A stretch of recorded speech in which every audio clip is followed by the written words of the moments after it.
রাসূল সাল্লাল্লাহু আলাইহি ওয়াসাল্লামের সিরা পড়া কেন জরুরি? কেন রাসূলুল্লাহ সাল্লাল্লাহু আলাইহি ওয়াসাল্লামের জীবনই একমাত্র আমাদের কাছে পঠিতব্য এবং একমাত্র আমাদের কাছে এখান থেকেই নেওয়ার আদর্শ? কেন? কেননা পৃথিবীতে আর কোনো মানুষের জীবন বৃত্তান্ত এইরকমভাবে সংরক্ষিতও নাই, আর যেই সংরক্ষিত আছে সেটার মধ্যে এরকম অনুপম কোনো গুণাবলীর বর্ণনাও নাই। পৃথিবীতে হাজার হাজার মানুষের জীবনী আছে, কিন্তু কোনো মানুষের জীবনী একদম আদ্যপান্ত আপনার আমার কাছে অথেন্টিক সূত্রে ক্রস এক্সামিনের মাধ্যমে সংরক্ষিত নাই। এমনকি মুহাম্মদ সাল্লাল্লাহু আলাইহি ওয়াসাল্লাম ছাড়া কোনো পয়গম্বরের জীবনীও আদ্যপান্ত আমাদের কাছে সংরক্ষিত নাই। একমাত্র আছে যেটা, তিনি হচ্ছেন মুহাম্মদ সাল্লাল্লাহু আলাইহি ওয়াসাল্লাম।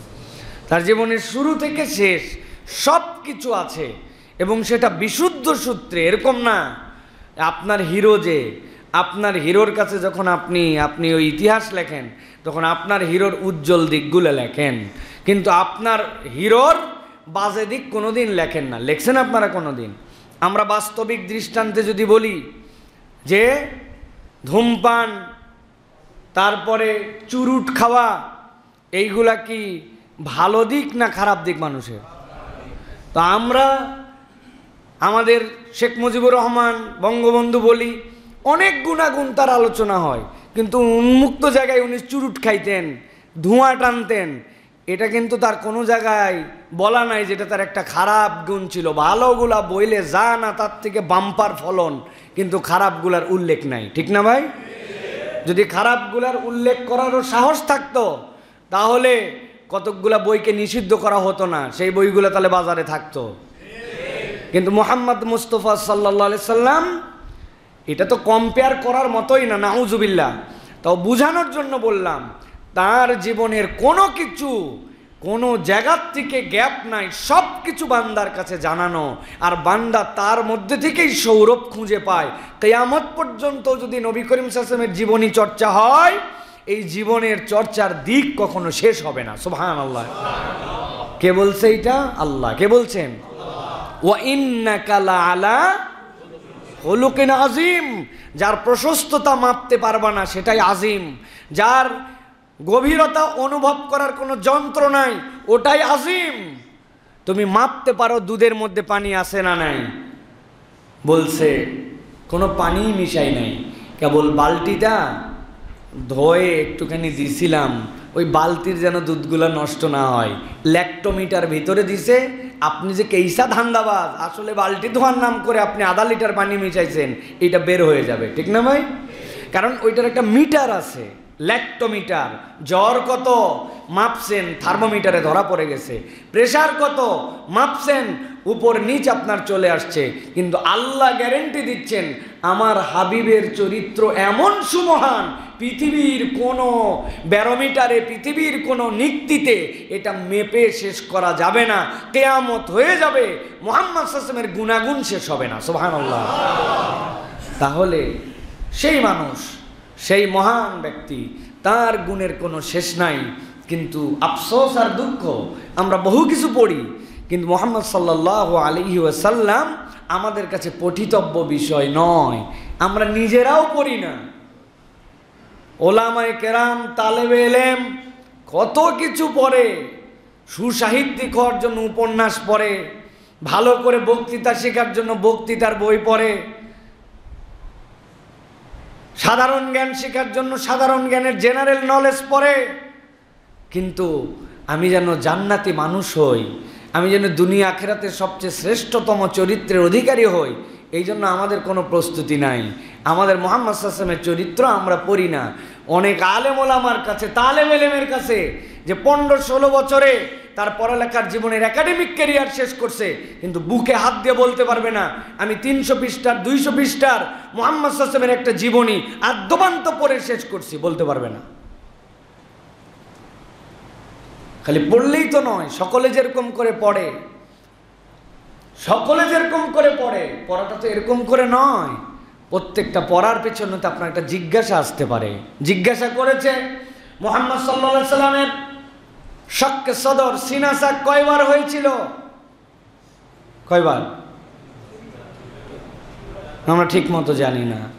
কোন বয়সে হয়েছিল? যে দুইবার হাদিস দ্বারা প্রমাণিত স্থান দুটা কোথায়? এবার বলেন, এই শক্কে সদর হওয়ার পিছনে আল্লাহ রাব্বুল আলামিনের কি হিকমত ছিল? কোরআন সুন্নাহ কি ইন্ডিকেশন দেয়? বনু সাআদে যখন হয়েছিল তখন তো ছোট ছোট বাচ্চারা বলেছিল কত কুতিলা মুহাম্মদ, মুহাম্মদ মারাই গেছে। হালিমা রাদিয়াল্লাহু তাআলা ভয়ে এসে দেখেন রাসূলুল্লাহ সাল্লাল্লাহু আলাইহি ওয়াসাল্লাম বিমর্ষ, চুপচাপ, আর রাখেন নাই। মাত্র 7 দিনের মধ্যে মায়ের কাছে ফেরত দিয়ে আসছেন, না এটা অভিনব শিশু, এই ডেঞ্জারাস দায়িত্ব আমি আর নিতে পারবো না। মুহাম্মদ সাল্লাল্লাহু আলাইহি ওয়াসাল্লামকে প্রেরণ করে দিয়েছিলেন। এই যে প্রত্যেকটার পিছনে যে ইন্ডিকেশন আমাদেরকে কি উদ্বুদ্ধ করে না? থ্রিলার পড়ি, মুভি পড়ি, সাহিত্য পড়ি, কত কিছু দেখি, মুহাম্মদ সাল্লাল্লাহু আলাইহি ওয়াসাল্লাম আমাদের কাছে নাই। একবারও আমরা খুঁজে দেখার চেষ্টা করলাম না রাসূলুল্লাহ সাল্লাল্লাহু আলাইহি ওয়াসাল্লামের জীবনটা থেকে আমার কি নেয়ার আছে। এটা আল্লাহর গ্যারেন্টি। আপনি একই জিনিস যতবার পড়বেন ততবার আপনার কাছে নতুন নতুন বিষয় আবির্ভূত হবে। আমি কতকগুলা বইয়ের কথা বলি, তার মধ্যে একটা বইয়ের কথা বলি, ইসলামিক ফাউন্ডেশন থেকে প্রকাশিত ছিল, আখলাকুন নবী সাল্লাল্লাহু আলাইহি ওয়াসাল্লাম। পুরা রাসূলুল্লাহ সাল্লাল্লাহু আলাইহি ওয়াসাল্লামের জীবনটাকে হাদিসের আলোকে আখলাকুন নবীর মধ্যে নিয়ে আসা এত চমৎকার গ্রন্থ। রাহিকুল মাকতুমের কথা আপনারা জানেন। এছাড়াও যেমন ছিলেন তিনি, সালে আল মুনাজ্জিদের লেখা। আচ্ছা, আপনার বাড়িতে উপন্যাস আছে, কার কার নাম বলেন না, দু একজন উপন্যাসিকের। বাংলাদেশের কার আছে? হুমায়ুন আহমেদ আর রবীন্দ্রনাথ ঠাকুর, বঙ্কিমচন্দ্র আছে না? আপনি না উপন্যাস একটা নিয়েছিলেন, একটা পড়েই না শেষ হতো না, আমার ভালো লাগে নাই, এই জন্য বঙ্কিম পড়ি, শরৎচন্দ্র পড়ি, হ্যাঁ, এর জন্য রবীন্দ্রনাথ পড়ি, নজরুল পড়ি, এর জন্য কত কিছু পড়ি, হুমায়ুন আহমেদ পড়ি, আনিসুল হক পড়ি, কত নাম। কিন্তু আপনার কি মনে হলো না যে আমার বাড়িতে একটা কর্নার থাকবে, যেই কর্নারটাতে আমার টার্গেট থাকবে, যেখান থেকে পাই, যেভাবে পাই, মুহাম্মদ সাল্লাল্লাহু আলাইহি ওয়াসাল্লামের সম্পর্কে যা লেখা হয়েছে, আমি একটা বাজেট করলাম আমার লাইফে 20,000 টাকা, আমার একটা আলমারি, আমার একটা কর্নার, নবীজি 30 ধরনের জীবনী আছে। আপনার মন কোনোদিন টান দিল না? হ্যাঁ, কত হাজার টাকা তো খরচ করে ফেললেন, কত ভ্যারাইটির জিনিস আনলেন, যেইগুলা নাম বললাম এগুলা নাম আর বলতে চাই না। এইগুলা নামের বই পড়ে আমাদের জীবনে কি উন্নতি হয়েছে আমি বলতে পারবো না, তবে গ্যারান্টি দিতে পারবো মুহাম্মদ সাল্লাল্লাহু আলাইহি ওয়াসাল্লামের চরিত্র পড়লে ওইটার এফেক্ট রুহানিভাবে আসে, আমলে আসে, নূর আসে। ওইটার দ্বারা, ওই খরচের দ্বারা, আপনার বাড়ির ওই গ্রন্থ দ্বারা, ওইটার নড়াচড়া করার দ্বারা, ওইটার মহাব্বতের দ্বারা আল্লাহ আপনাকে জান্নাতে যাওয়ার ওসিলা বানায় দিতে পারেন। আপনি জানেনই না।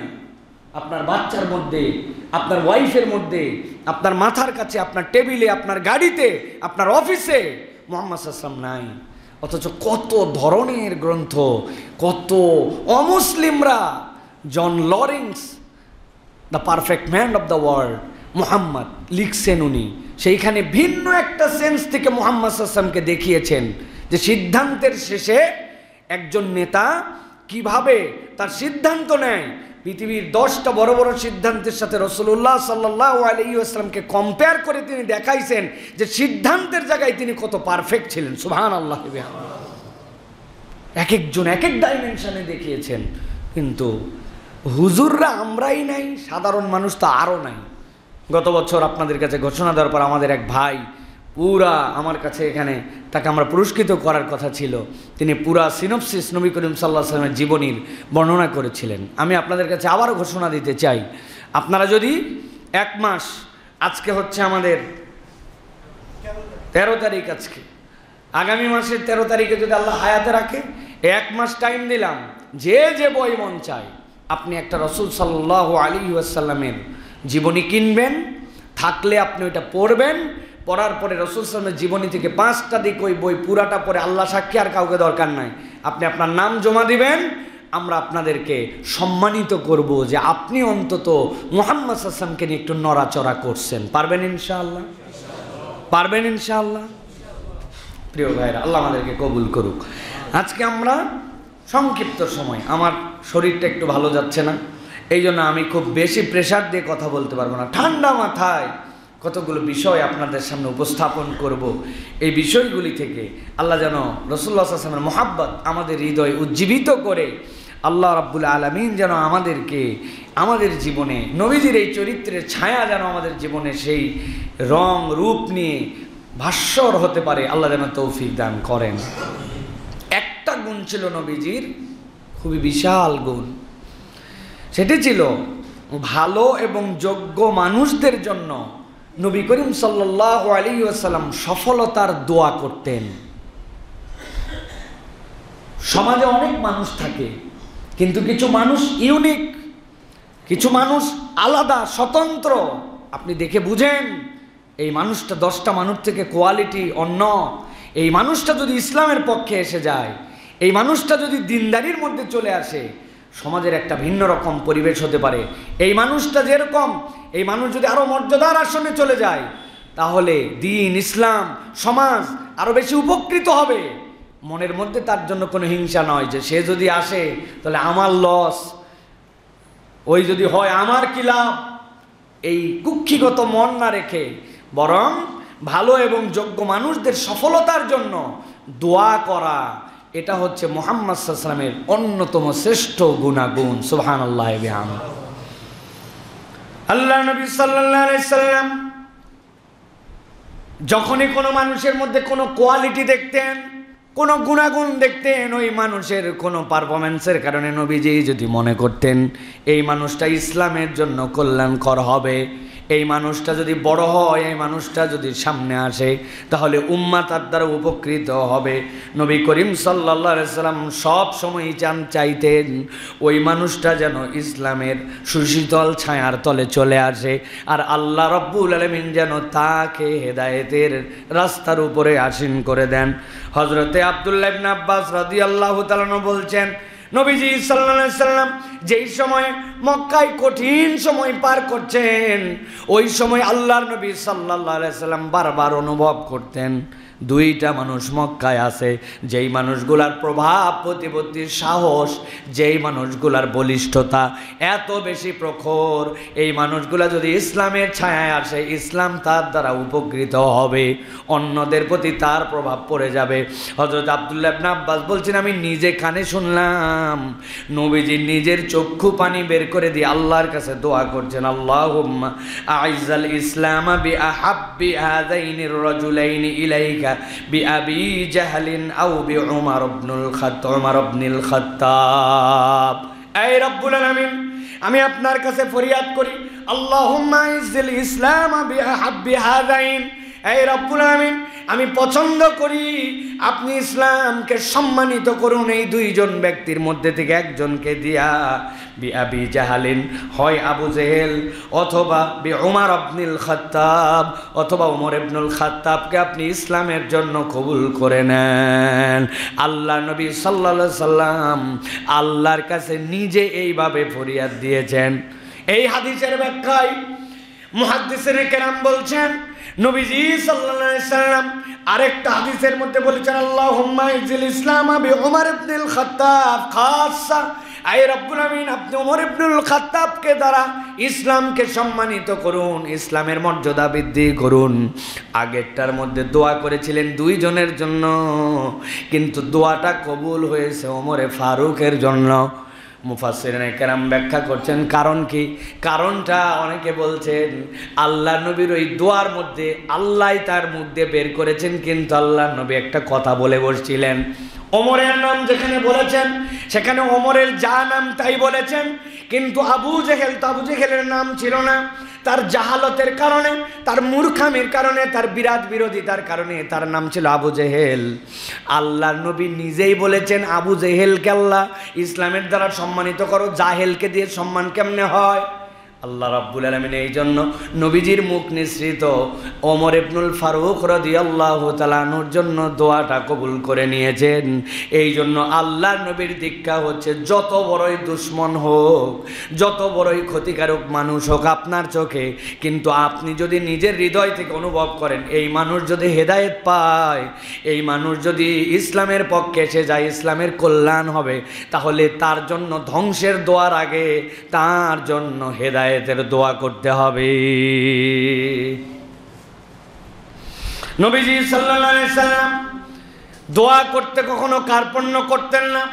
আর আপনার আমার অন্তর এমনভাবে কৃপণ, আপনার আমার মুখ থেকে দোয়া আসে না, মন থেকে দোয়া আসে না, দোয়াকে আমরা আনুষ্ঠানিক বানিয়ে নিয়েছি। ছোট্ট একটা হাদিসে কারিমা সকলেই জানেন কম বেশি, কিন্তু দুইটা ভিন্ন ডাইমেনশনে খেয়াল করে দেখেন এইভাবে এই হাদিসের পূর্ণ রূপ শুনেছেন কিনা। হযরত আবু হুরায়রা রাদিয়াল্লাহু তাআলা আনহু নবীজি সাল্লাল্লাহু আলাইহি ওয়াসাল্লামের দরবারে এসে মাথা নিচু করে বসে আছেন। নবীজি বুঝতেন আবু হুরায়রা চঞ্চল প্রকৃতির মানুষ, তরুণ একজন মানুষ, কিশোর একজন মানুষ, সব সময় হাস্যোজ্জ্বল চেহারা নিয়ে থাকে। নবীজি জিজ্ঞাসা করেছেন, একটা সাহাবীর মুখ মলিন, এটাও নবীজি খেয়াল করেছেন, আবু হুরায়রা ব্যাপার কি?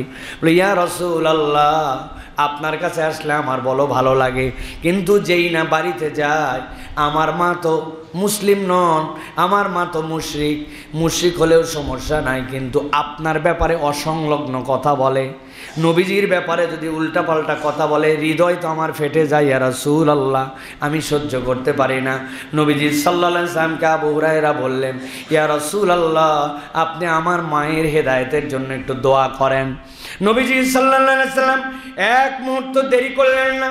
তার সাহাবীর মুখ মলিন আর তার সামনে নবীর ব্যাপারে বাজে কথা বলে, আল্লাহ নবীর সাথে সাথে দোয়া করলেন, আল্লাহুম্মা ইহদি উম্মা আবি হুরায়রা, আই আল্লাহ, আবু হুরায়রার মার জন্য আপনি হেদায়েতের রাস্তাটা সহজ করে দেন। আবু হুরায়রা রাদিয়াল্লাহু তাআলা নবীজির দোয়া শোনার পরে তার বাড়ির দিকে রওনা হয়ে গেলেন। আবু হুরায়রা রাদিয়াল্লাহু তাআলা নিজে মুখে বলছেন, আমি যখন বাড়িতে পৌঁছানোর পরে দেখি দরজাটা বাহির দিয়ে লাগানো, আর ভিতর দিয়ে আমার মায়ের গোসল করার শব্দ আমি শুনতে পাচ্ছি, এবং তাড়াহুড়াও তিনি করছেন। গোসল করার পরে তাড়াহুড়া করে কাপড় পরলেন, কাপড় পরার পরে দরজা খুলে আবু হুরায়রা যখন ভিতরে গেছেন, সাথে সাথে আবু হুরায়রাকে বলছো, আবু হুরায়রা, আমার মনের মধ্যে ভিন্ন রকম একটা ইচ্ছা এখন জেগেছে, আমি আর দেরি করতে চাই না, তুমি আমাকে এক্ষুনি শাহাদা পাঠ করায় মুহাম্মদের দলভুক্ত করে নাও।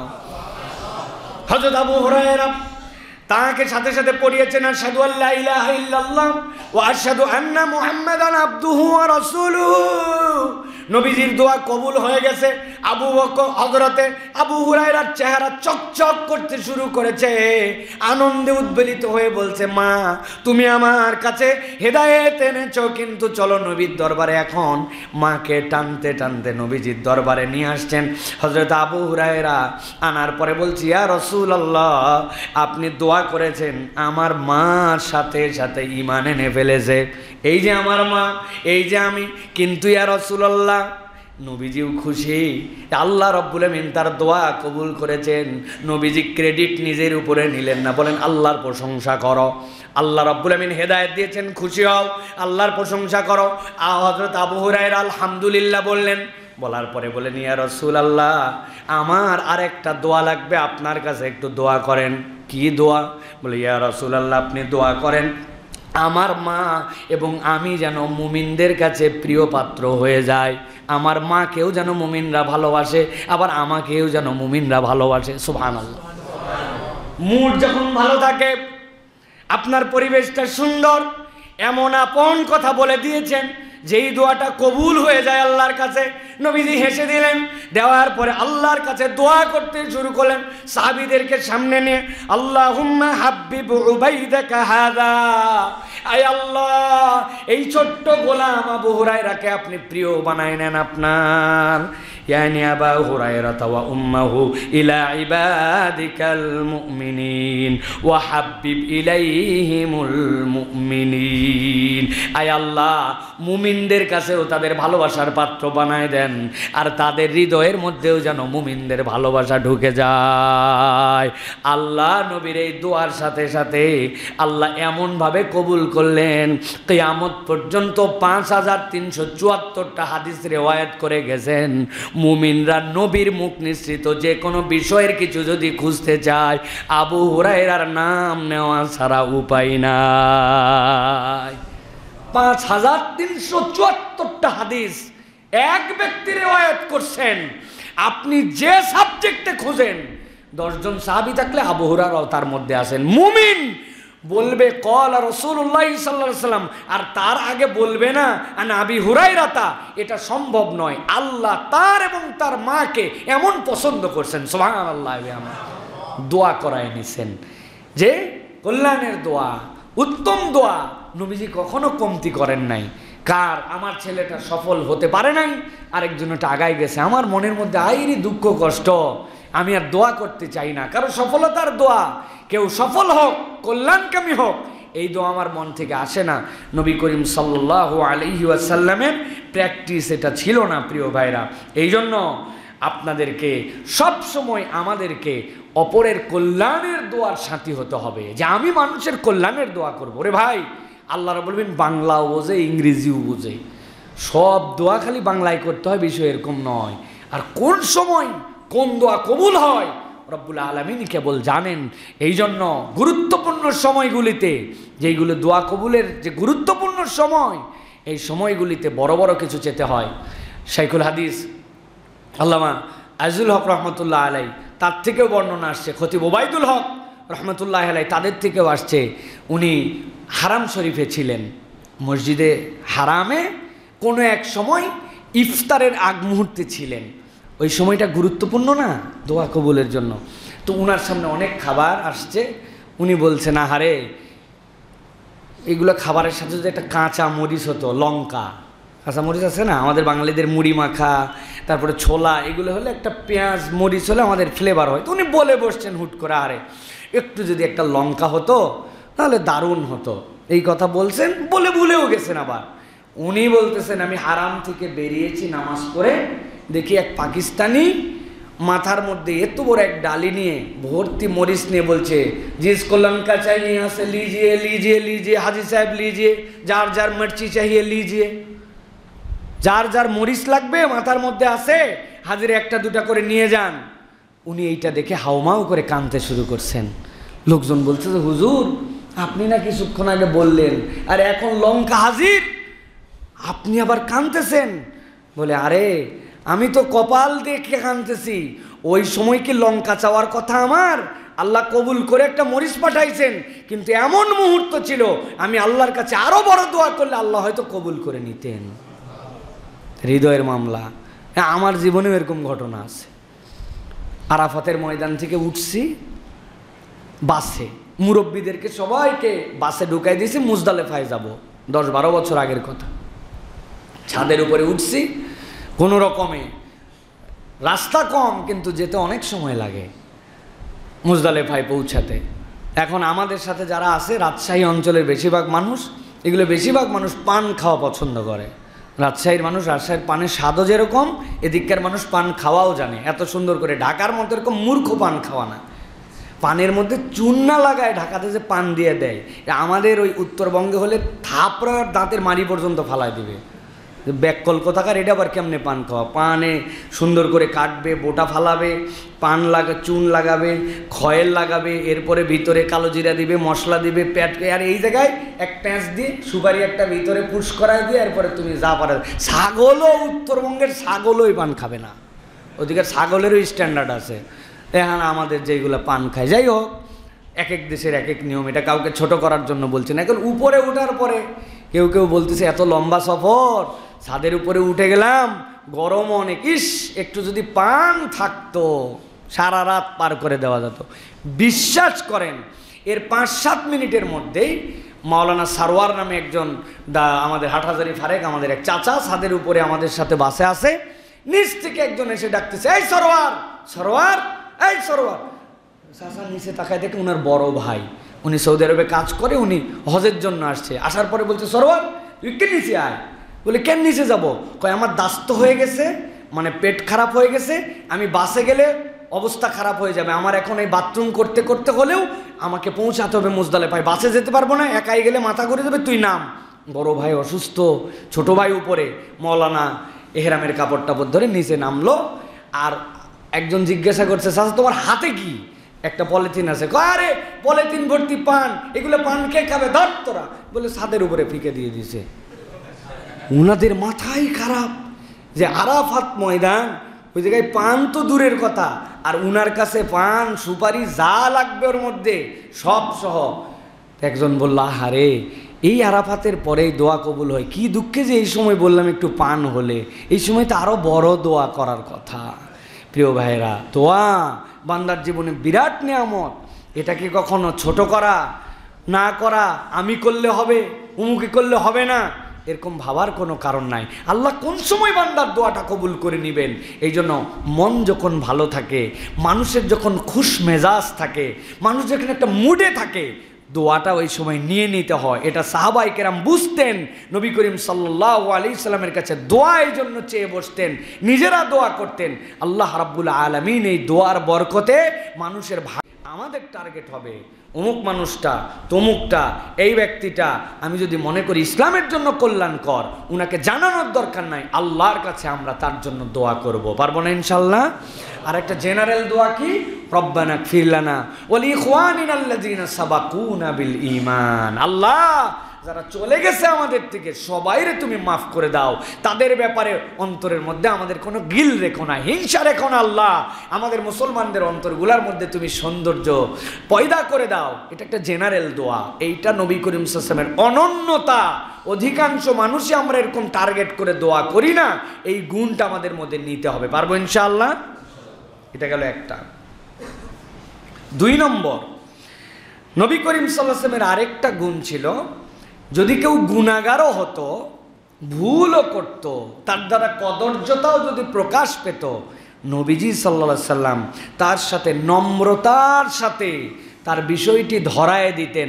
কখনো তার সাথে তার পাপের কারণে রূঢ় আচরণ, ভিন্ন রকম আচরণ, হিংসাত্মক কথাবার্তা রাসূল আরবি সাল্লাল্লাহু আলাইহি সাল্লাম বলেন নাই। বুঝাতে পারছি আপনাদেরকে? মানুষের ভুল আছে না, অপরাধ আছে না, মানুষের মধ্যে অনিসলাম আছে না, তার আমলের ঘাটতি আছে, ফিস্ক আছে, কিন্তু এইটাকে নিয়ে ট্রল করা অথবা এইটাকে নিয়ে ক্রিটিসাইজমূলক কথা বলা, এটা কোনো মুসলমানের আদত হতে পারে না। নবী করিম সাল্লাল্লাহু আলাইহি ওয়াসাল্লাম থেকে হাদিস আসছে, খেয়াল করেন। হযরত আবু উমামা বলছেন, এক যুবক নবী করিম সাল্লাল্লাহু আলাইহি ওয়াসাল্লামের কাছে আসলেন। আসার পরে নবী করিম সাল্লাল্লাহু আলাইহি ওয়াসাল্লামকে বলল, ইয়া রাসূলুল্লাহ, একটা বিষয়ের অনুমতি নেওয়ার জন্য আপনার কাছে আসছি। বলো বলো কি? বলে, ইয়া রাসূলুল্লাহ, আমাকে জিনা করার অনুমতি দেন। সাহাবায়ে কেরাম বলছে, চুপ চুপ, এই কি, থাম থাম বেটা, কি এর অনুমতি নিতে? নবীজির কাছে জিনার অনুমতি নিতে আসছে, কে সাহস? সাহাবায়ে কেরাম হাদিসের ভাষায় এইটা, চুপ চুপ, থামো, বেকুব কোথাকার। নবীজি বলেন, এই তোমরা থামো, ওকে আমার কাছে আসতে দাও। সাহাবায়ে কেরাম চিন্তা করলো, আল্লাহু আকবার, নবী কি আর জিনার অনুমতি দেয় নাকি? নাউজুবিল্লাহ। ভাবটা এরকম যে স্পষ্ট হারাম, নবী আবার বলতেছেন আমাদেরকে থামায়, ওকে আমার কাছে পাঠাও। নবী করিম সাল্লাল্লাহু আলাইহি ওয়াসাল্লামের কাছে আসলো, হাদিসের মধ্যে আসছে। এরপরে রাসূলুল্লাহ সাল্লাল্লাহু আলাইহি ওয়াসাল্লাম বললেন, পাশে বসো। পাশে বসলো, বলল যে তোমার কাছে আমি 4টা কথা জিজ্ঞাসা করব, উত্তর দাও। জি ইয়া রাসূলুল্লাহ। তুমি আমার কাছে জেনার অনুমতি নিয়ে আসছো। আচ্ছা ধরো কোনো মানুষ তোমার মায়ের সাথে জেনা করার অনুমতির জন্য আসলো, তুমি কি বলো? এটাকে তুমি পছন্দ করবে? সে বলতেছে, আল্লাহ এটা কেমন কথা ইয়া রাসূলুল্লাহ, অসম্ভব, আমি আমার মায়ের সাথে জেনার অনুমতি তো দূরের কথা, এটা আমি সহ্যও করতে পারবো না। নবীজি বললেন, ধরো মা বাদ দিলাম, তোমার বোনের ব্যাপারে কেউ বলল যে তার সাথে সে জেনা করবে, এটা কি তুমি চাও? বলে, না ইয়া রাসূলুল্লাহ, আল্লাহ এটা আমি মোটেও পছন্দ করব না, এটা আমি সহ্যই করতে পারবো না। নবীজি এরপরে বললেন, তোমার ফুপু, তোমার আব্বার বোন, তার সাথে জেনা হোক, ব্যভিচার হোক, কেউ অনুমতি নিয়েই তার সাথে বিবাহ বহির্ভূত সম্পর্ক করবে, তুমি কি বলবে? বলি আল্লাহ ইয়া রাসূলুল্লাহ, আমার ফ্যামিলির, আমার বাপের বংশের ফুপুর সাথে চাই না। নবীজি এবার 4 নম্বর বললেন, তোমার খালা, তোমার মায়ের দিকে, তোমার মাও না, তোমার বোনও না, তোমার বাপের আত্মীয় না, খালা, ও তোমার বাপের সাথে বিয়ে হয়েছে না, সম্পর্ক ওই দিকে গেছে। বলি ইয়া রাসূলুল্লাহ, আল্লাহ আমি আমার খালার সাথেও জেনা ব্যভিচার হোক এটা কখনোই মেনে নিতে পারবো না। নবীজি বললেন, এই পৃথিবীর সম্পর্কে মা, খালা, বোন আর ফুপু, এই 4টার মাধ্যম দিয়ে মানুষের সাথে রিলেশন হয়। তুমি এইগুলো যদি পছন্দ না করো, তুমি কার সাথে জেনার অনুমতি চাও? কারো না বোন, কারো না মা, কারো না খালা তার নিসবত, কারো না ফুপু তার নিসবতে, তাহলে তুমি কেমনে জেনা করার অনুমতি চাও? ওই রকমভাবে তো তারাও পছন্দ করে না। যুবকের মাথা নিচু হয়ে গেল। নবীজি যুবকের গায়ের মধ্যে হাত দিলেন, দেওয়ার পরে বললেন, আল্লাহুম্মা গফির যামবাহু ওয়া তাহহির কলবাহু ওয়া হাসসিন ফারজা। হে আল্লাহ, আমার এই তরুণের অন্তরটাকে আপনি পবিত্র করে দেন। হে আল্লাহ, সে যে ভুল কথা বলছে এই গুনাহটা তার মাফ করে দেন। ওয়া হাসসিন ফারজা, আর তার এই যে লজ্জাস্থান এটার হেফাজতকারী স্বয়ং আল্লাহ আপনি হয়ে যান, তার মধ্যে দক্ষতা বাড়ায় দেন। ওই যুবক ছিল মক্কা মদিনার সবচেয়ে স্মার্ট এবং সবচেয়ে মুত্তাকি যুবক। সুবহানাল্লাহ। কি ট্রেনিং নবী করিম সাল্লাল্লাহু আলাইহি ওয়াসাল্লাম দিলেন, হ্যাঁ?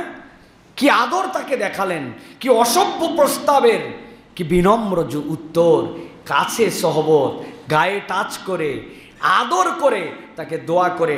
নবী করিম সাল্লাল্লাহু আলাইহি ওয়াসাল্লাম কেবল পাপ করার ইচ্ছা করছে, পাপ করেও নাই, তার সাথে এরকম আচরণ করলেন। আর আপনার আমার অন্তর ভর্তি বিষ। দাড়ি রাখা বিরাট বড় ওয়াজিব আমল, একজনের দাড়ি নাই, মনে করছে এর ইসলামেই নাই, এ জাহান্নাম বোধহয় কিনে নিছে। আমাদের আচরণে এরকম মনে হয়, তাই না? নামাজ পড়ছিস, আজকে ফজরটা খালি পড়তে পারি নাই, বাকিটা পড়ছিস, তাহলে লাভ কি? তোর শুরুই হয়নি, তুই তো জাহান্নামের মধ্যে এক পা দিয়ে আছিস, খালি মরবি আর জাহান্নাম। কেইসা আমাদের অ্যাপ্রোচ, কেইসা আমাদের আমল, অপর মুসলমানকে যেন জাহান্নামে পৌঁছাতে পারলে আমাদের সফলতা, তাই না ভাই? একটা বিষয় বাংলাদেশে ঐক্যমত হয়ে গেছে, সবাই জাহান্নামে যাবে। কেননা আমি দেখছি আমার গ্রুপ জান্নাতি, বাকি সব জাহান্নামী। ও আবার দেখছে ওর দৃষ্টিভঙ্গিতে ওর গ্রুপ জান্নাতি, বাকি সব জাহান্নামী। তাহলে একটা ঐক্য হয়েছে যে সবাই জাহান্নামী সবার দৃষ্টিভঙ্গিতে, অথচ হওয়ার কথা ছিল উল্টা। ওস্তাদ আব্দুল্লাহ জাহাঙ্গীর রহমাল্লাহ বলতেন, আহারে তুমি মানুষকে দূরে ঠেলার অজুহাত খুঁজো না, মানুষকে কাছে তোলার অজুহাত খুঁজো। ওর দাড়ি নাই, ও টাকনুর নিচে কাপড় পরে, 2-3 ওয়াক্ত নামাজ মিস করে, কিন্তু নামাজকে অস্বীকার করে নাই। টাকনুর নিচে কাপড় পরা নিষেধ, এটাকে অস্বীকার করে নাই। দাড়ি রাখা নিষেধ, দাড়ি কাটা নিষেধ অস্বীকার করে নাই, তার মানে সে কুফরি করে নাই। ওর তো ঈমান থাকার কারণে জান্নাতে চলে যাবে। তাহলে জান্নাতের জন্য তুমি তাকে কতটুকু ভালোবাসবে, নাকি তার এই 2-1টা ফিস্কের কারণে জাহান্নামের শাস্তি পেতেও পারে, নাকি ওই জাহান্নামের জন্য তুমি তাকে বেশি ঘৃণা করবে? তোমার ঈমানের কারণে ভালোবাসা বাড়াতে হবে, এটা নবীর শিক্ষা। সুবহানাল্লাহ। মানুষকে দূরে ঠেলে দিয়ে হেদায়েতের রাস্তায় আনা যায় না ভাই, মানুষকে বুকে টেনে নিতে হয়। এই জন্য আল্লাহ রাব্বুল আলামিন কোরআনুল কারীমে নবীর কথা বলছেন, ফাবিমা রাহমাতিম মিনাল্লাহি লিনতা লাহুম ওয়ালাউ কুনতা ফাযযান গালিযাল কলবি লানফাদ্দু মিন হাওলিক ফাআফু আনহুম ওয়াস্তাগফির লাহুম।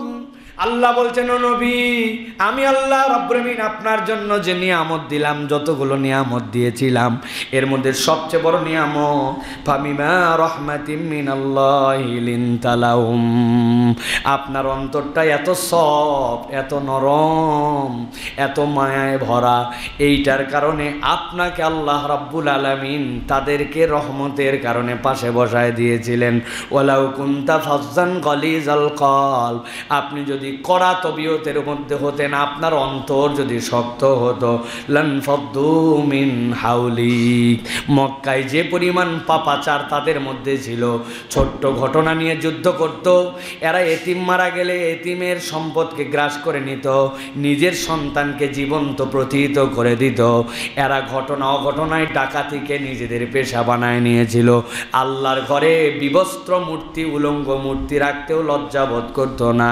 যেই মানুষগুলার অন্তর এত শক্ত ছিল, আপনি যদি শক্ত অন্তরের হতেন, এরা কেউ আপনার পাশে আসতো না। আপনার কাছে আসার কারণ হচ্ছে আপনার অন্তরটাকে আল্লাহ কোমল বানায় দিয়েছিলেন। এই জন্য আল্লাহ বলছেন, ফাআফু আনহুম ওয়াস্তাগফির লাহুম, আপনি তাদের জন্য আল্লাহর কাছে ক্ষমা চান আর তাদের জন্য আল্লাহ রাব্বুল আলামিনের কাছে ইস্তেগফার করেন। আল্লাহর নবী সাল্লাল্লাহু আলাইহি ওয়াসাল্লামের সাহাবী আব্দুল্লাহ ইবনে আমর রাদিয়াল্লাহু তাআলা বলেন, ও দুনিয়ার মুসলমানেরা শোনো, আমি অতীতের যত গ্রন্থ আছে ধর্মগ্রন্থ সবগুলা গ্রন্থগুলা পড়েছি। পড়ার পরে এই আয়াতে কারিমাকে সামনে রেখে আমি একটা সিদ্ধান্ত উপনীত হয়েছি, এমন কোনো গ্রন্থ নাই যেই গ্রন্থের মধ্যে মুহাম্মদ সাল্লাল্লাহু আলাইহি ওয়াসাল্লামের পরিচয় ছিল না, শেষ নবীর পরিচয় ছিল না। আর ওই গ্রন্থগুলার মধ্যে আল্লাহর হাবিবের 5টা গুণাগুণের কথা আল্লাহ উল্লেখ করে দিয়েছিলেন। আব্দুল্লাহ ইবনে আমর বলেন, 1 নম্বর নবীর গুণ ছিল কঠোর হবেন না নবী, 2 নম্বরে কঠিন ভাষায় কথা বলবেন না, 3 নম্বরে নবীজি বাজারে ঘোরাফেরা তথা অযথা আড্ডাবাজ হবেন না, 4 নম্বরে মন্দ আচরণের জবাব উত্তম আচরণ দিয়ে দিবেন, আর 5 নম্বরে ক্ষমাশীল এবং দয়ালু স্বভাবের হবেন। এই 5টা গুণের কথা আল্লাহ প্রত্যেক পয়গম্বরের গ্রন্থে মুহাম্মদ সাল্লাল্লাহু আলাইহি ওয়াসাল্লামের ব্যাপারে উল্লেখ করেছেন। তার উম্মত যদি এই 5টা গুণে গুণান্বিত হয়, আল্লাহ মুহাম্মদ সাল্লাল্লাহু আলাইহি ওয়াসাল্লামের উম্মতকে তার তালিকার মধ্যে রেখে দিবেন। 5টা গুণাগুণ খুব গুরুত্বপূর্ণ। কঠোর হওয়া এটা নবীজির সিফাত নয়। কঠিন ভাষায় কথা বলা, বাপরে এমন কথা বলে দিছে কলিজা সেদা হয়ে এপার থেকে ওপার বেরিয়ে গেছে, তাই না? যেই লোকেরা তার সাপোর্টও করত তারাও পর্যন্ত বিরক্ত যে আমি পুরা দেশের মালিক, লাইট টাইট সব বন্ধ করে দিয়ে রাখবো। একজন চিন্তা করছে, বাহ তোরা সাপোর্ট করলেই কি তাই বলি তুই লাইট বন্ধ করে দিবি, ফ্যান পানি বন্ধ করে দিবি, এত বড় নেও ঠেলা, কেমনে যাওয়া লাগে, তাই না ভাই? অতএব হ্যাডাম দেখানো হয় না, এরকম উল্টাপাল্টা কথা বলতে হয় না, যেটা আল্লাহ রাব্বুল আমিন সহ্য করেন না। আমিত্ব যেন না আসে, আমি দিয়েছি, আমি করেছি, মানে আমি সব ফ্যাক্টরি আমি, এইটা আল্লাহ রাব্বুল আমিন পছন্দ করেন না। এই সভা বাজারে ঘোরাফেরা অযথা আড্ডাবাজি নবীওয়ালা চরিত্র না, বিনা কারণে ফাও কোনো কারণ নাই। এই যে ভবঘুরা এটা নবীওয়ালা স্বভাব নয়। মন্দ আচরণের উত্তম আচরণ দেখে ওরা খারাপ আচরণ করছে আমিও খারাপ করলাম না, সে খারাপ করছে আমি কষ্ট হলো সয়ে গেলাম, ভালোটা ফিডব্যাক দিলাম, এটা নবীওয়ালা চরিত্র। আর ক্ষমাশীল এবং দয়ালু হওয়া এটা হচ্ছে রসুল আরবি সাল্লাল্লাহু আলাইহি ওয়াসাল্লামের চরিত্র। অনেক কথা বলতে চাইলে শুধু বলতেই যাবে, এই জন্য সংক্ষেপ করতেছে প্রিয় ভাইরা। আরেকটা ঘটনা শোনেন, নবী করিম সাল্লাল্লাহু আলাইহি ওয়াসাল্লাম কিভাবে সাহাবায়ে কেরামের সাথে বিনম্র আচরণ করতেন, কিভাবে। হযরতে মাইজ বিন মালিক রাদিয়াল্লাহু তাআলা আনহু, বিখ্যাত সাহাবীর ঘটনা, মাইজ বিন মালিক রাদিয়াল্লাহু তাআলা জেনার ঘটনা। হযরতে মাইজ বিন মালিক নবীজির কাছে আসলেন, আসার পরে বললেন, ইয়া রাসূলুল্লাহ আমাকে পবিত্র করেন। নবীজি বললেন, তোমার ধ্বংস হোক, যাও আল্লাহর কাছে ইস্তেগফার করো, করে মাপ চাও আল্লাহর কাছে। এই লোক নাসর বান্দা আবার খানিকক্ষণ পরে এসে বলছে, ইয়া রাসূলুল্লাহ আমাকে পবিত্র করেন। নবীজি বলছে, তোমার ধ্বংস হোক। এই ধ্বংস মানে ওই ধ্বংস না, আমরা বলি শর্ত স্বর, তো ওইটা নবী করিম সাল্লাল্লাহু আলাইহি ওয়াসাল্লামের স্টাইল ছিল ভাষা। তোমার ধ্বংস হোক, আমার কাছে কেন পবিত্র করে আসতে হবে, আল্লাহ পবিত্র করে, যাও আল্লাহর কাছে ইস্তেগফার করো। সে নাসর বান্দা 3 নম্বরে বলছে, ইয়া রাসূলুল্লাহ আমাকে পবিত্র করেন। নবীজি বলছেন, আচ্ছা কথা তো বললাম আল্লাহর কাছে তওবা করো, আল্লাহ সব মাফ করে দেয়, আমার কাছে কেন? বলি, ইয়া রাসূলুল্লাহ ঘটনা আছে। বলে, কোন অপরাধ থেকে পবিত্র করব তোমাকে? বলে, ইয়া রাসূলুল্লাহ আমি জেনা করে ফেলেছি, আমার জেনা থেকে আপনি আমাকে পবিত্র করেন। নবীজি বলেন, এই এর কি মাথা ঠিক আছে? উল্টাপাল্টা কথা বলে। বংশ যারা গোত্রের লোক তাদের কাছে বললেন, ওরা বলছে, ইয়া রাসূলুল্লাহ উনি তো অসংলগ্ন আচরণ করে না, ওনার মাথা ঠিক আছে। নবীজি পার করে দেওয়ার জন্য, কাটায় দেওয়ার জন্য নবীজি বললেন। এরপরে নবীজি বললেন, ও নিশ্চয় ফিস্ক করছে, মদ খেয়ে ফেলছে। মদ না খেলে এরকম কথা বলে নাকি কেউ? 2 জন লোক লাফ দিয়ে উঠে যায়, তার মুখের মধ্যে নাক দিয়ে শুকলো, শুকে বলে, ইয়া রাসূলুল্লাহ উনি মদও পান করে নাই। নবী করিম সাল্লাল্লাহু আলাইহি ওয়াসাল্লাম দেখলেন সাহাবায়ে কেরামের সামনে, তারপরেও সে বলতেছে, ইয়া রাসূলুল্লাহ আমাকে পবিত্র করেন। নবীজির মুখ মলিন হয়ে গেল। নবীজি শেষ পর্যন্ত বললেন, যাও ওকে রজম করো, পাথর নিক্ষেপ করে তার শাস্তি তাকে বুঝায় দাও। সাহাবায়ে কেরাম তাকে টাইনে নিয়ে চলে গেলেন গারকাত বাকি গোরস্থান যেখানে, ওখানে যাওয়ার পরে তারা প্রথমে পাথর মারেন নাই, তারা প্রথমে হাড্ডি, মাটির ঢেলা এইগুলা তাকে নিক্ষেপ করতে শুরু করলেন। এটাতে তিনি সহ্য করতে না পেরে দৌড় দিছেন। দৌড় দেওয়ার পরে পিছে পিছে সাহাবায়ে কেরামও দৌড় দিছেন, নবীজি যেহেতু তাকে রজম করতে বলছেন। কিন্তু উনার দৌড় দেওয়ার উদ্দেশ্য ভিন্ন ছিল, যে এরা তো আমাকে পাথর মারতেছে না, এরা মারতেছে আমাকে মাটি, ঢেলা, হাড়। কিন্তু নবীজি তো রজম বলতে পাথর বুঝাইছেন। উনি একটা পাথরের প্রান্তরে যায় চুপ করে দাঁড়ায় গেলেন। সকলে তাকে পাথর মারতে মারতে এক পর্যায়ে তিনি এই পাথরের মধ্যে মিলিন হয়ে গেলেন। তিনি তার রূহ এখান থেকে বেরিয়ে গেল। সাহাবায়ে কেরাম ফেরত আসলেন। আসার পরে নবী করিম সাল্লাল্লাহু আলাইহি সাল্লামের কাছে বলতে শুরু করলেন, ইয়া রাসূলুল্লাহ, মাইসকে এখানে আমরা এরকম করছিলাম, সে দৌড় দিল, তারপরে ওই জায়গায় যে দাঁড়ায় গেল, আমরা পাথর নিক্ষেপ করে শেষ করলাম। নবীজি বললেন, যখন সে দৌড় দিল তখন তোমরা ছেড়ে দিলে না কেন? যদি ছেড়ে দিতে, আল্লাহ যদি তার তওবা কবুল করে নিতেন, তোমরা কেন ঘাবড়ায় গেলে? তারপরেও সাহাবায়ে কেরাম এই কথা শুনে চুপ করে গেলেন। এই ঘটনা সাহাবায়ে কেরামের জীবনে প্রভাব ফেলে দিল। বাজারে হাটে আলোচনা হতে শুরু করলো। একদল সাহাবী বলতে শুরু করলেন যে তার পাপই তাকে মৃত্যুর দিকে ঠেলে নিয়ে গেছে, যদি পাপ না থাকতো তাহলে মৃত্যু পর্যন্ত যেত না। আরেকদল সাহাবী বলতে শুরু করলেন, না না, ও তো ভালো মানুষ, যেই পাপ দুনিয়ার কেউ দেখে নাই, সে না বললে কেউ জানতোই না, কেউ তার বিপক্ষে অভিযোগও দিতে আসে নাই, তাহলে সে কত বড় ভালো মানুষ, আল্লাহকে ভয় করে সে তওবার নিয়তে এটা করছে, খবরদার এ কথা বলো না। নবীজি 3 দিন কোনো কথা বললেন না, সাহাবায়ে কেরামের সাথে কোনো কথা বললেন না, চুপচাপ নবী করিম সাল্লাল্লাহু আলাইহি সাল্লাম একদম চুপচাপ থাকলেন। 3 দিন পরে নবী করিম সাল্লাল্লাহু আলাইহি ওয়াসাল্লাম একদিন এসে দেখলেন সাহাবায়ে কেরামের মধ্যে তখনও এই ঘটনা নিয়ে, মাইজের ঘটনা নিয়ে গুঞ্জন হচ্ছে। নবীজি সকল সাহাবীর দিকে তাকায় বলেন, এই সাহাবায়ে কেরাম, তোমরা তোমার ভাই মাইজের জন্য আল্লাহর দরবারে ক্ষমা প্রার্থনা করো। সবাই ইস্তেগফার করলো, আল্লাহ মাইজকে মাফ করে দাও। এরপরে নবীজি বললেন, তোমরা না বলেছিলে তার মৃত্যু তাকে টেনে নিয়ে গেছে, কেউ বলেছিলে তার তওবা আল্লাহর কাছে গ্র্যান্ড হয়েছে। আমি মুহাম্মদ সাল্লাল্লাহু আলাইহি ওয়াসাল্লাম তোমাদেরকে জানালাম, মাইজ ওই যে ওইখান থেকে দৌড় দিয়ে রজম পর্যন্ত গিয়েছিল, মাইজ যে তওবাটা আল্লাহর কাছে করেছিল, এই তওবাটা যদি পুরা উম্মতের মধ্যে ভাগ করে দেওয়া হতো, এটা যথেষ্ট হয়ে যেত। রাসূলুল্লাহ সাল্লাল্লাহু আলাইহি ওয়াসাল্লাম ছাড় দিতে চেয়েছেন। কেন? কেননা কেউ তো অভিযোগ করে নাই, নিজে নিজে আসছে। নবীজি তার এইটাকে, তারপরেও তার যে অবস্থান, সাহাবী তিনি ভুল করে ফেলছেন, তার যেন সম্মানহানি না হয়, এই জন্য আল্লাহ রাব্বুল আলামিন তার জন্য এটার বর্ণনা করলেন। নবী করিম সাল্লাল্লাহু আলাইহি ওয়াসাল্লাম এরপরে তিলাওয়াত করেছেন আয়াতে কারিমা, ওয়াকিমিস সালাতা তারাফাইন নাহার ওয়া যুলাফাম মিনাল লাইল ইন্নাল হাসানাত ইউযহিবনাস সাইয়্যাত যালিকা যিকরা লিযাকিরিন। আল্লাহ রাব্বুল আলামিন বলছেন, তোমরা রাতের কিয়দাংশ সালাত আদায় করো, তোমরা দিনের শুরু আর রাতের শুরু, ফজর আর মাগরিব, এই দুটা ঠিক রাখো। আর ওয়াতরাফাম মিনাল লাইল, রাতের কিয়তাংশ, ফজরের আগে তাহাজ্জুদ। কোনো ব্যক্তি যদি ফজরকে সংরক্ষণ করে, বিকালের নামাজকে সংরক্ষণ করে আর তাহাজ্জুদের নামাজ পড়ে, আল্লাহ বলছেন ইন্নাল হাসানাত ইউযহিবনাস সাইয়্যাত, তোমাদের যত অপরাধ থাক আল্লাহ ওইগুলাকে দূর করে কেবল দিবেন না, অন্য আয়াতে বলছেন সকল ভুলগুলাকে সওয়াব দ্বারা কনভার্ট করে দিবেন। সুবহানাল্লাহ, এটা নবীওয়ালা চরিত্র। চিন্তা করেন তো কত বড় পাপ উনি যদি ঘোষণা দেয় কেউ এসে, তাহলে আমরা তার কি গোষ্ঠী উদ্ধার করে ফেলবো।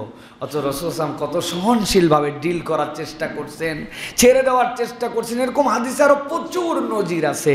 নবী করিম সাল্লাল্লাহু আলাইহি ওয়াসাল্লাম এরকম করে সাহাবায়ে কেরামকে ছাড় দিতেন। এক সাহাবী এসে বলছে, ইয়া রাসূলুল্লাহ, বড় বিপদ। কি বিপদ? বলে, আমি রোজা রেখে আমার স্ত্রীর সাথে, বৈধ স্ত্রী, আমি তো স্ত্রীর সাথে মিলন করে ফেলছি। নবী করিম সাল্লাল্লাহু আলাইহি ওয়াসাল্লাম বলে, এটা তো সাংঘাতিক অপরাধ, কি করতে হবে?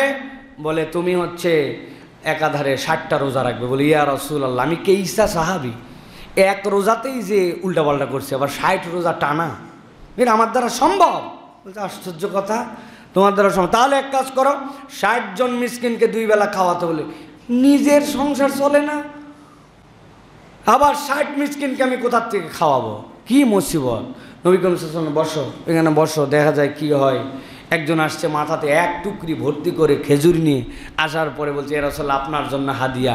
নবীজি বলেন, ভালো করছো, হাদিয়া গ্রহণ করার রাখো। এই নাও, ঝামেলার মধ্যে, রোজা রাখতে পারবে না, উল্টাপাল্টা করছে, আবার নিজে দান করারও ক্ষমতা নাই, এইগুলো নিয়ে যাও, যে সব সাদাকা করে দাও, দিয়ে 60 জন মিসকিনের তো কাপড়। ইয়া রাসূলুল্লাহ, আমি যে ইসা গরিব, নিজেরই পেট চলে না, আবার এইগুলো আপনি হাদিয়া দিচ্ছেন সাদাকা। নবীজি হাসে দিচ্ছেন, এমন হাসছেন দাঁতের মাড়ির দাঁত দেখা গেছে যে কে ইসারেও দান আমি দিচ্ছি, তাও বলে আমি করি। বলে যাও তুমি যাই নিজের বাড়িতে নিজে খাও, যাও, সব শেষ। সুবহানাল্লাহ। নবীজি সহজ করতে চেয়েছেন। হজের মাসলাগুলো দেখলে বোঝা যায়। ইয়া রাসূলুল্লাহ, আগে চুল কেটে ফেলছি, লা হারাস, যাও ঠিক আছে যাও। নবী উল্টা করে বলে, লা হারাস, যাও ঠিক হয়ে যাও, যাও। ছাড় ছাড় ছাড়, দিনকে কঠিন করতে চান নাই। নবী করিম সাল্লাল্লাহু আলাইহি ওয়াসাল্লাম বেসিকের উপরে ঠিক ছিল, দিনের বেসিক ঠিক, কিন্তু দিনকে কঠিন করতে চান নাই। রাসূল সাল্লাল্লাহু আলাইহি ওয়াসাল্লাম চেয়েছেন তার বেশিরভাগ উম্মত যেন সহজ রাস্তায় মুক্তিটা পেয়ে যায়। সুবহানাল্লাহ। এই জন্য মানুষের জন্য কঠিন করা যাবে না। এবার 3 নম্বর, 2টা বলছি, আরেকটা শোনেন প্রিয় ভাইরা। শিশুদের সাথে রাসূলুল্লাহ সাল্লাল্লাহু আলাইহি ওয়াসাল্লামের কতগুলো ইউনিক ব্যবহার ছিল, এটা আমাদের জন্য খুব জরুরি। আমাদের যারা ছোটরা আসছে আজকে মসজিদে, তাদেরকে অ্যাটেনশান দেওয়ার জন্য বলতেছি। আর ছোটদের যারা আমাদের গাইড আছেন, মুরব্বীরা, তারাও কথাগুলি ভালো করে শোনেন। নবী করিম সাল্লাল্লাহু আলাইহি সাল্লাম শিশুদের সাথে আদর করতেন, কিন্তু শিশুদের সাথে 3টা সম্পর্ক তার গভীরভাবে ছিল। একটা, নবীজি শিশুদেরকে তাহনিক করাতেন। 2 নম্বর, নবীজি শিশুদের সুন্দর নাম রাখতেন। 3 নম্বর, নবী করিম সাল্লাল্লাহু আলাইহি সাল্লাম ছোটদের আত্মসম্মানের দিকে লক্ষ্য রাখতেন। তাহনিক মানে কি? মদিনায় যে কোনো শিশু আসলে নবী করিম সাল্লাল্লাহু আলাইহি সাল্লাম তাকে কাছে ডেকে নিতেন। মদিনার প্রথম শিশু হযরত আসমা রাদিয়াল্লাহু তাআলা আনহার সন্তান, মক্কা থেকে প্রেগন্যান্ট মহিলা কুবায় আসছেন। আসার পরে আব্দুল্লাহ জন্মগ্রহণ করছে, নবীজিকে এনে দেওয়া হয়েছে প্রথম সন্তান। কি আনন্দ! নবী করিম সাল্লাল্লাহু আলাইহি ওয়াসাল্লাম তাকে নিলেন, নেওয়ার পরে বললেন একটু খেজুর দাও, চিবালেন, চিবিয়ে খেজুর আলাদা করে রাখলেন, রেখে মুখের লালাগুলো আগে বের করলেন, করে তার মুখের মধ্যে দিলেন। লালাগুলা হযরত আসমা বলছেন, আমার সন্তানের পেটে আমার দুধের আগেও নবীজির লালা তার পেটের মধ্যে পৌঁছাইছে। সুবহানাল্লাহ। এরপরে নবীজি তার মুখের মধ্যে সুন্দর করে খেজুরটুকু দিলেন। রাসূলুল্লাহ সাল্লাল্লাহু আলাইহি ওয়াসাল্লাম নাম রাখলেন, তোমার নাম আব্দুল্লাহ।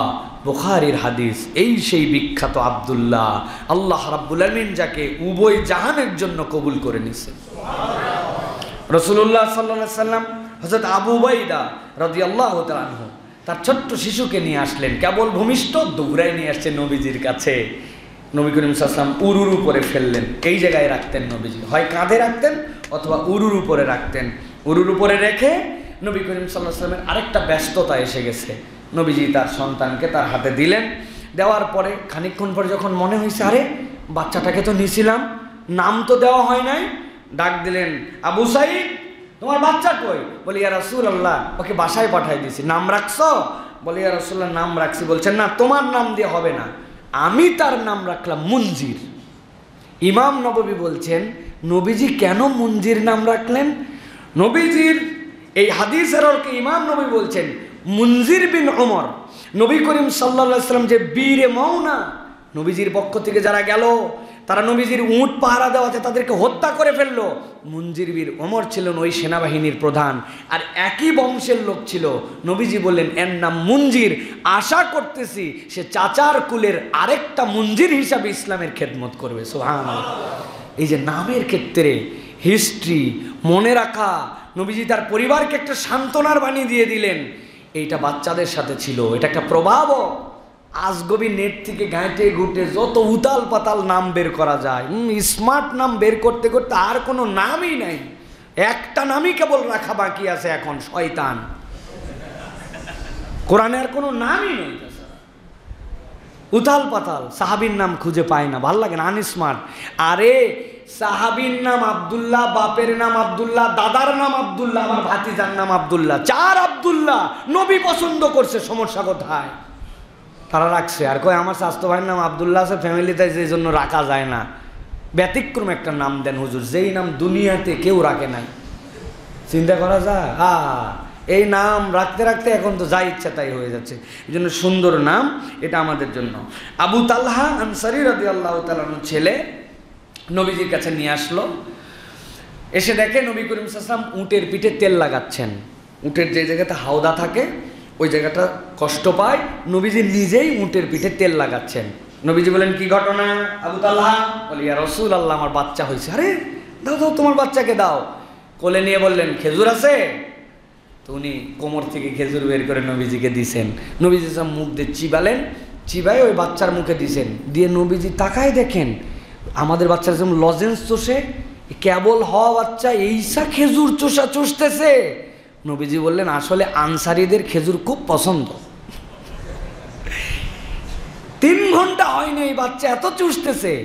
আসলে তো আনসারীদের খেজুর পছন্দ না, নবীর লালা যেখানে পৌঁছাইছে রব্বুল আলামিন ওইটাকে ইজ্জত দিছেন। সুবহানাল্লাহ।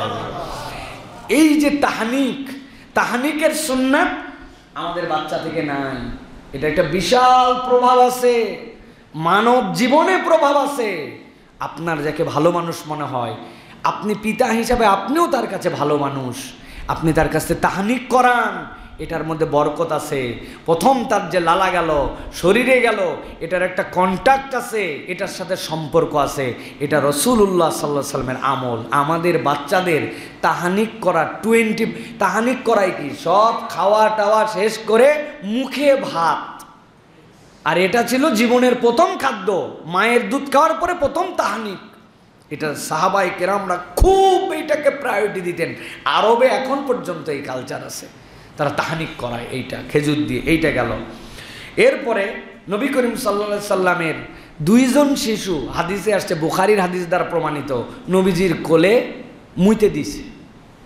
চিন্তা করছেন, নবী করিম সাল্লাল্লাহু আলাইহি সাল্লামের কোলে প্রস্রাব করে দিয়েছে। হযরত আয়েশা রাদিয়াল্লাহু তাআলা বলছেন যে উম্মে কায়েস বিনতে মেহসান তার বাচ্চাকে নিয়ে আসে, রাসূলুল্লাহ খায় না, বাচ্চাকে খাওয়ানো যায় না, নবীজির কোলে দিয়েছে আর প্রস্রাব করে দিয়েছে। নামাজের ওয়াক্ত হয়ে গেছে, নবী করিম সাল্লাল্লাহু আলাইহি ওয়াসাল্লাম কোলের মধ্যে পানি ছিটিয়েছেন, পবিত্র করে পরে নামাজে গেছেন। আয়েশা রাদিয়াল্লাহু তাআলা বলেছেন, এক বাচ্চাকে নিয়ে আসলো বরকতের দোয়া করার জন্য, নবীজি হাঁটুর উপরে শোয়ায় দিলেন। বাচ্চা এমন আরাম পাইছে নবীজির কোলে শুয়ে, আরামের ঠেলায় প্রস্রাব করে দিছে। নবীজি লুঙ্গি মেখে গেছে, নবীজি কিচ্ছু বলেন নাই, একটুকু বিরক্ত হন নাই। রাসূলুল্লাহ সাল্লাল্লাহু আলাইহি ওয়াসাল্লাম রেগুলার। চিন্তা করেন, একজন ইমামুল আম্বিয়া, হাজার হাজার সাহাবী, কি পরিমাণ প্রেশার নবী করিম সাল্লাল্লাহু আলাইহি ওয়াসাল্লামের উপরে, কিন্তু কখনো এগুলোকে উপেক্ষা করেন নাই। এই বাচ্চাদের ক্ষেত্রে রাসূলুল্লাহ সাল্লাল্লাহু আলাইহি ওয়াসাল্লাম এত যত্নশীল ছিল। 3 নম্বর বিষয় যে নবী করিম সাল্লাল্লাহু আলাইহি ওয়াসাল্লাম শিশুদেরকে উপহার দিতেন, গিফট করতেন। শিশুদেরকে গিফট করা এটা নবী করিম সাল্লাল্লাহু আলাইহি ওয়াসাল্লামের অন্যতম চরিত্র ছিল। তো কীরকম গিফট? হযরতে আবু হুরায়রা রাদিয়াল্লাহু তাআলা বলছেন, মদিনাবাসীর টেন্ডেন্সি ছিল, যখন কোনো খেজুরের গাছ পোক্ত হতো, খেজুর কাটার সিজন শুরু হতো, কেউ আগে কাটতো না। ইয়া রাসূলুল্লাহ, আমরা অমুক তারিখে খেজুর কাটবো, নবীজি বলতেন আমাকে ডাকবা, আমিও আসবো। প্রথম যে কাঁধিটা নবী করিম সাল্লাল্লাহু আলাইহি সাল্লাম কেটে দিতেন, সবচেয়ে পোক্ত সুন্দর একদম বলিষ্ঠ এক কাঁধি। এরপরে নবী করিম সাল্লাল্লাহু আলাইহি সাল্লাম দোয়া করতেন, আল্লাহুম্মা বারিক লানা ফি মাদিনাতিনা ওয়া ফি সিমারিনা ওয়া ফি মুদ্দিনা ওয়া ফি সাইনা। হে আল্লাহ, তুমি আমাদের মদিনার ফসলে, মদিনার ওজনে, মদিনার নিক্তিতে রব্বুল আলামিন তুমি বরকত দিয়ে ভরপুর করে দাও। বারাকাতিম মা বারাকা, বরকতের পরে বরকত দাও, যে ব্যবসা করে, যে ওজন করে বরকত দাও। এই দোয়া করার পরে সবার মধ্যে এখন তাকাতাকি যে নবীজি এই যে যেই ডালটা তার কাছে, এটা যদি আমি পাইতাম।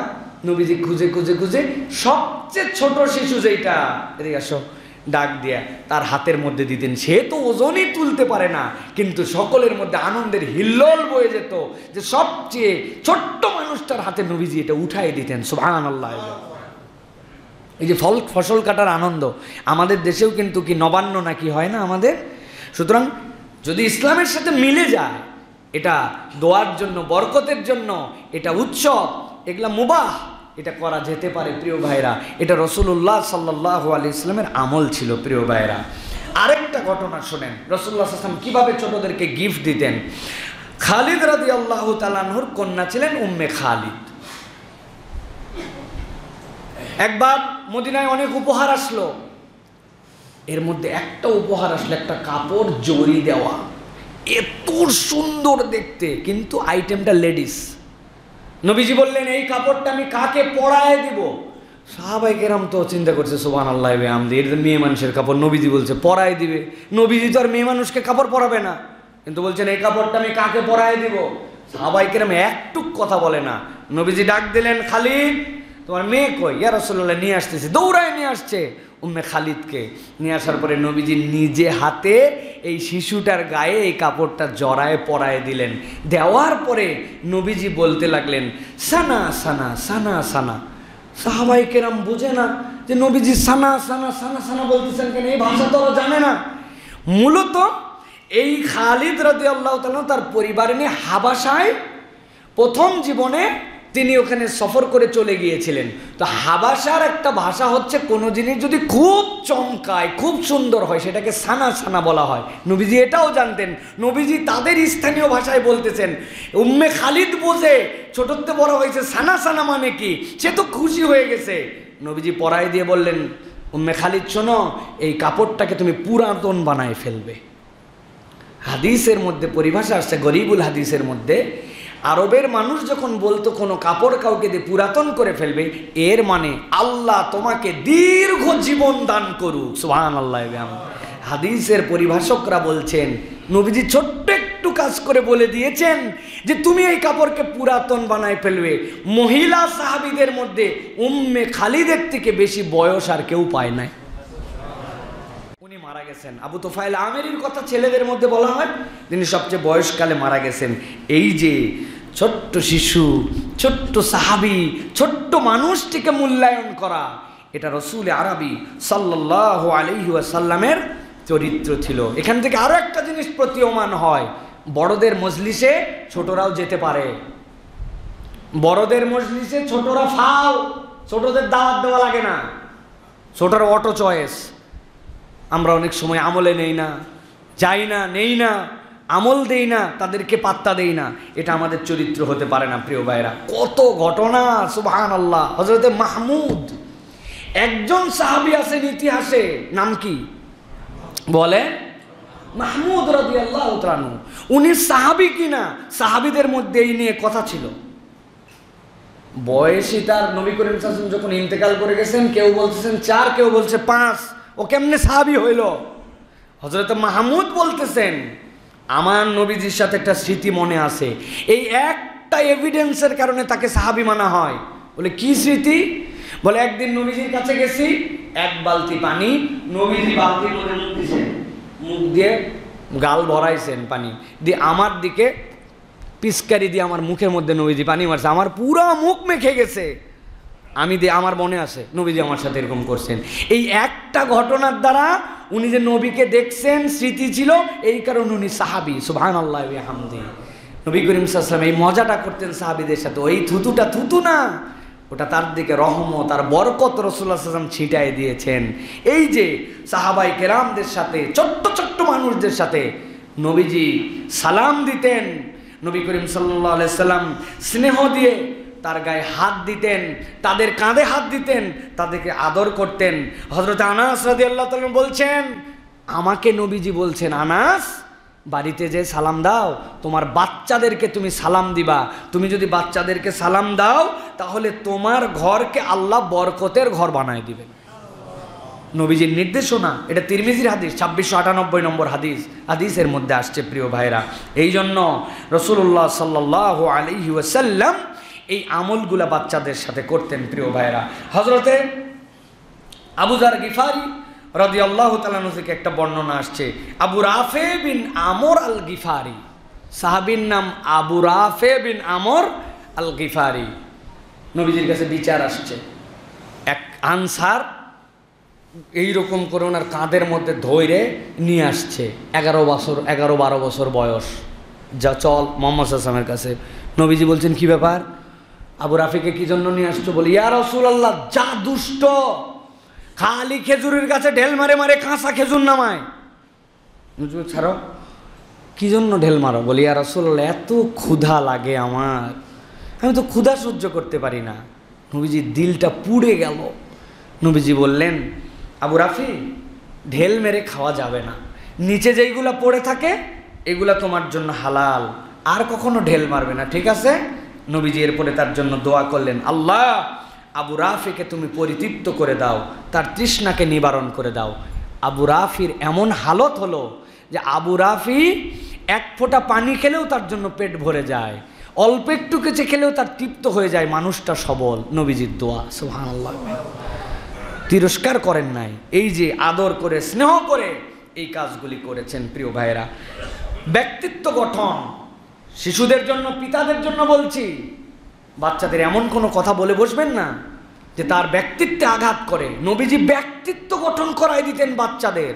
শুনবেন একটা হাদিস, শুনবেন, শোনেন।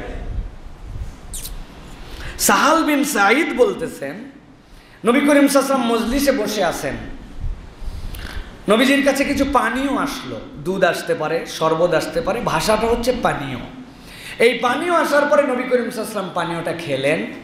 খাওয়ার পরে নবীজির সুন্নাত ছিল ডান থেকে দেওয়া। ডানে তাকায় দেখেন যে নবী করিম সাল্লাল্লাহু আলাইহি ওয়াসাল্লামের ডানে সাহাল বিন সাঈদ বলছেন যে একদম কিশোর, একদম সদ্য বয়স যুবক, তরুণ, এরকম একজন বসে আছে। আর বাম পাশে মুরব্বীদের সিরিয়াল। তো নবী করিম সাল্লাল্লাহু আলাইহি ওয়াসাল্লাম তাকে বললেন, সাহাল বিন সাঈদ বলছেন যে তুমি যদি অনুমতি দাও তাহলে আমি এই পানীয়টা বাম থেকে মুরব্বীদেরকে দিয়ে শুরু করব। সাহাল বিন সাঈদ বলছেন, অসম্ভব ইয়া রাসূলুল্লাহ, আল্লাহ রসুলের হাত থেকে আমার ভাগ, যেটা আমার ভাগে কিয়ামত হলেও কাউকে ভাগ দেব না। নবীজি বললেন, না তুমি না। রাসূল সাল্লাল্লাহু আলাইহি ওয়াসাল্লাম তিরস্কার করলেন না, অপমান করলেন না, অনুমতি নিলেন, এবং সে তার জায়গায় অনর। এটাকে বললেন, কেসা বেয়াদব হয়ে গেছে ছেলেগুলো, হ্যাঁ আমি বললাম তাও এরকম করে বললো। ব্যক্তিত্বের জায়গা এটা, তার হক, সে স্ট্রং, নবীজি সম্মান করলেন। ওই বাচ্চাটা যে ব্যক্তিত্ব নিয়ে বড় হলো, বড়দের মূল্যায়ন নিয়ে বড় হলো, তার ব্যক্তিত্বটা সমাজের মধ্যে প্রভাব সৃষ্টি করবে। প্রিয় ভাইরা, এই জন্য এটা আমাদের জন্য খুবই গুরুত্বপূর্ণ। এটা প্রিয় ভাইরা, এটা গেল বাচ্চাদের বিষয়ে। সর্বশেষ বলি, দয়া এবং স্নেহ ছিল মুহাম্মদ সাল্লাল্লাহু আলাইহি ওয়াসাল্লামের ভূষণ। দয়া যার মধ্যে নাই তার মধ্যে কিছু নাই। নবীজি বলছেন, যার মধ্যে নম্রতা দিয়ে দেওয়া হয়েছে তার মধ্যে দুনিয়া দিয়ে দেওয়া হয়েছে। সুবহানাল্লাহ। এখন আমাদের যতটুকু দুনিয়া কম বুঝবেন, ততটুকু আমাদের মধ্যে নম্রতা কম। সবচেয়ে নম্র মানুষ ছিলেন মুহাম্মদ সাল্লাল্লাহু আলাইহি ওয়াসাল্লাম। এই জন্য আল্লাহ বলছেন, ওয়া আরসালনাকা ইল্লা রাহমাতাল লিল আলামিন, হে রাসূল আপনাকে তো আমি রহমত করেই প্রেরণ করেছি দুনিয়ার জন্য। সুবহানাল্লাহ বিহামদি। এই জন্য প্রিয় ভাইয়েরা, একটা ঘটনা বলে আজকে শেষ করব। নবী করিম সাল্লাল্লাহু আলাইহি ওয়াসাল্লামের জীবনে তিনি কতটুকু উম্মতের জন্য রহমত চাইতেন, কি ধরনের মানুষ ছিলেন রাসূলুল্লাহ সাল্লাল্লাহু আলাইহি ওয়াসাল্লাম। সাহাবায়ে কেরাম থেকে বর্ণিত আছে, হযরত আবু যার রাদিয়াল্লাহু তাআলা বলছেন, আমি নবীজির একটা অনন্য রাতের সাক্ষী।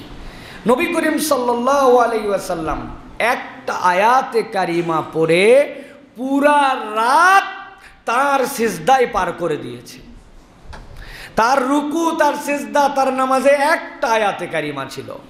হযরত আবু যার বলছেন, নবীজি সাল্লাল্লাহু আলাইহি ওয়াসাল্লাম আল্লাহর কাছে পড়তে শুরু করলেন, ইন তুআযযিবহুম ফাইন্নাহুম ইবাদিক, ইন তুআযযিবহুম ফাইন্নাহুম ইবাদুকা, ওয়া ইন তাগফির লাহুম ফাইন্নাকা আনতাল আজিজুল হাকীম।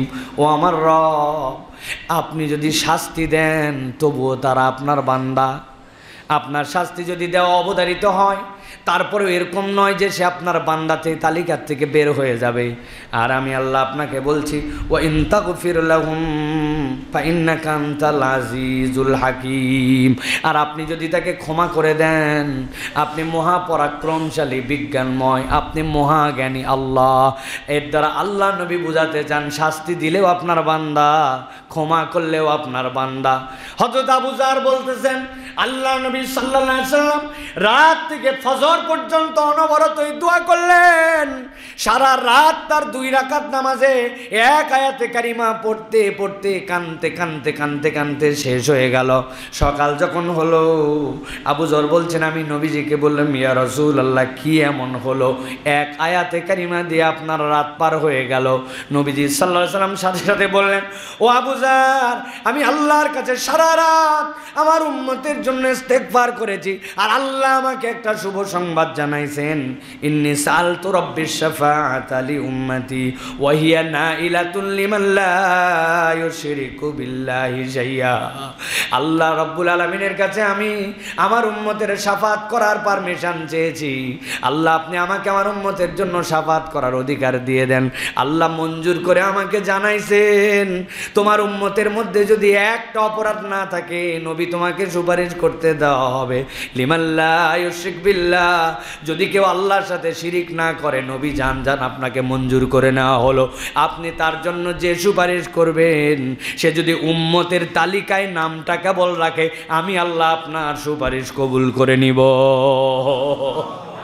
নবীজি সাল্লাল্লাহু আলাইহি সাল্লাম তার উম্মতের জন্য যে আল্লাহর কাছে বলছেন, আল্লাহ শাস্তি দিলেও আপনি রব, ক্ষমা করলেও রব, আমার উম্মতকে রব্বুল আলামিন আপনি হেফাজত করেন, আমাকে একটু অনুমতি দিয়েন, যেই দিন আপনি ছাড়া আর কেউ সুপারিশ করতে কেউ সুপারিশের পারমিশন পাবে না আপনার, ইল্লা মান শাফিআ, কেবলমাত্র সুপারিশ করবে সে, আপনি যাকে অনুমতি দিবেন ওই অনুমতিটা আমাকে দিয়েন আল্লাহ। আল্লাহ রাব্বুল আলামিন নবীর এই আবদারকে কবুল করেছেন। নবী করিম সাল্লাল্লাহু আলাইহি সাল্লামকে এই জন্য বলা হয়েছে, ওয়াখফিদ জানাহাকা লিমান ইত্তাবাআকা মিনাল মুমিনিন, হে নবী, পাখি যেরকম তার হাতগুলাকে প্রশস্ত করে দেয়, আকাশ ডাকলে মুরগি যেরকম তার বাচ্চাকে কোলের ভিতরে নিয়ে নেয়, ওয়াখফিদ জানাহাক, হে নবী, আপনি আপনার দিলকে রহম করে দেন, আপনার মুমিনদের জন্য আপনার দিলকে প্রশস্ত করে দেন, তাদেরকে আপনার কোলের মধ্যে নিয়ে নেন। এটার মানে মুমিন যদি কেবল উম্মতে মুহাম্মদীর তালিকায় নাম রাখতে পারে, আল্লাহ তাকে মাফ করে দিবেন। সুবহানাল্লাহ। কিন্তু ওই নবীর দয়াদ্রতা, ওই নবীর গুণ, ওই নবীর কোন কাজ করলে আমি উম্মতের তালিকায় থাকি, আমার কোনো ধারণাই নাই। আমি কেবল মনে করছি শেষ নবীর পরে আসলেই বোধহয় আমি উম্মত হয় না ভাই। যেরকম মক্কায় অবতীর্ণ হলেই কেবল মক্কি সূরা হয় না, মদিনায় অবতীর্ণ হলেই মাদানী সূরা হয় না, ওটার ডেফিনেশন আছে। হিজরতের আগের সব মক্কি, হিজরতের পরে সব মাদানী, হিজরতের পরে নবীজি মক্কায় অবতীর্ণ সূরাও মাদানী। ঠিক একই রকম এটাও মনে রাখেন, নবীর পরে শেষ নবীর পরে আসলেই উম্মতে মুহাম্মদী হয় না। মুহাম্মদ সাল্লাল্লাহু আলাইহি ওয়াসাল্লামের তালিকায় থাকার জন্য আল্লাহর নবীর ক্রাইটেরিয়ায় আপনাকে চলাফেরা করতে হয়। এইটুকু করলে আল্লাহ রাব্বুল আলামিন নবী বলছেন, ইন্নী সাআলতু রাব্বিশ শাফাআতা লিউম্মতি ওয়া হিয়া নাইলাতুল লিমান লা ইউশরিক বিল্লাহি শাইআ। আল্লাহ মঞ্জুর করছে, উম্মতের তালিকায় থাকো আর আল্লাহর সাথে শিরিক করো না, আমি মুহাম্মদ সাল্লাল্লাহু আলাইহি ওয়াসাল্লাম তোমার জন্য সুপারিশ করব। সুবহানাল্লাহ।